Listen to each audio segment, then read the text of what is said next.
tremendous energy. Coach had them prepared, had them playing harder, had them more focused, and give a lot of credit to NJIT. They're improving every game, and you know, they put us on our heels the first 10 minutes of the game and the first 2 minutes of the second half. Having said that, we can't pick and choose when we play hard. We can't pick and choose when our energy and passion and our defense dictate. So we have some things to work on, but I'm appreciative that they did wake up on the 32nd minute of the ballgame. Mike, heading into the tough portion of the schedule, which is the real Rutgers and the team we saw in the first 32 minutes or the last 18? Probably the inconsistent team, and that's unfortunate because I think that's who we are right now. There's an immaturity to this team still. There is things that we're improving. There is progress, but right now it's not consistent enough for my liking and for successful basketball in the Big East. We all know it. So again, guys, they're improving. Their instincts are improving. You just can't pick and choose when they have passion and toughness. Mike, when they ripped off the first 6 points, you called timeout to start the second half. What did you say? You seemed, pretty into it. Pretty into it. Those timeouts, I'm not real sure what I say. That was just challenging them as men, as basketball players, especially on your own home floor. Again, I give them, NJIT, tremendous credit. I'm going to tell Coach if they played with that passion, they'd win some games this year. And so, I challenged those guys. Very close with that staff. Those kids came out swinging and played with a lot of determination. You really got into Dane's face in that timeout, like 16-44. What Sure. were you saying to him? Because he made the first 2 possessions, he made 2 mental errors off the ball. And I can accept that with some freshmen. I just can't. There's not enough fingers to hold the tape back. It's just there's too many things that can happen, and I need him locked in. And I challenged him, and he responded. He just picked it up, and again, he dictated with his energy and his toughness and his athleticism. Mike, given that you said you guys are still picking and choosing, is maybe that the freshmen are not playing down in the competition, that they might rise up against a Florida or something like that? Do you think they need someone, a big name? We'll see. I tell you, we'll certainly find out. What is it, the 29th? Yeah. We'll certainly find out on the 29th what they do when the bright lights and the top 20 teams start appearing at the rack. Be interesting. But again, these guys are improving. Sometimes I'm always doom and gloom because my level of demand, even after practice, my staff used to have to say, look, 80% of practice that's better than it was a month ago when it was only 55%. So it's there.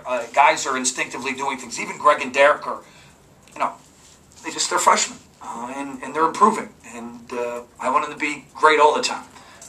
It's going to be a process, but the energy you control, the toughness you control, and I don't like them picking and choosing when they play hard. How big was Mike Poole when you guys retook the lead, just with his energy and the rebounds and the steals that he had at that time? Again, he's our most consistent player who understands what we want to do and plays with that energy. Practice on a game. So, it's kind of, he had foul trouble early in the first half, and it really, when you don't have Mike out there, you don't have much communication because he's sometimes our only voice. That has to change. But, I do. Mike is that energy, that glue guy that kind of just keep your head up when something happens, telling me next play. So I appreciate the intangibles that he brings to our ball club. Miles, another good game off the bench. It seems like a good spot for him, that 6-man Except the turnovers on against the pressure. But yes, we'll look at that. I don't like having one of my best offensive players on the bench. Right. But again, you do need bench scoring. And he seems not to mind it. Again, I could care less who scores. It's who ends the game. And he certainly will have the ball in his hands when we end the game. But yes, he's come off and give us a nice punch. And be able to score again 16 points, 22 and 16 against, he's relegated to the bench again. Can we just get a word on Austin Carroll? He tweaked that knee. Wasn't sure 100%.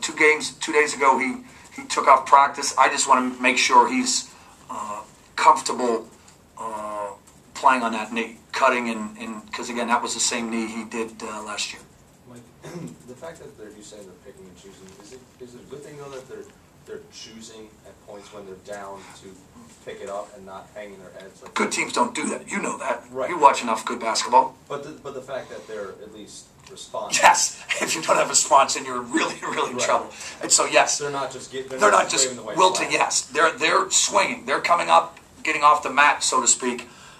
It's just again against some of these quality opponents that you do, you just can't pick and choose. You have to become more consistent with that toughness, that energy, that passion, and hopefully we will again. Maybe with the upgrade in competition to what the Big East in Florida is going to bring, maybe that'll come out. Maybe it won't, because you can't.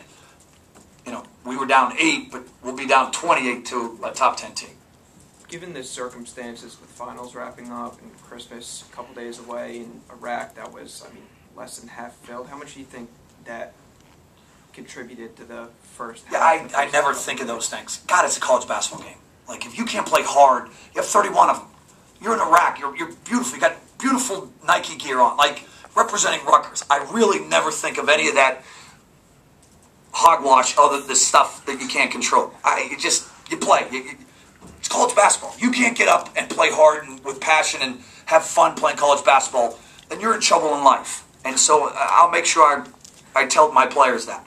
Again, I don't buy in any of that, what's going on surrounding. I mean, you got the lights go on. This is the best part of your life, guys. So I understand finals, and knock on wood, we have done very well in finals to date.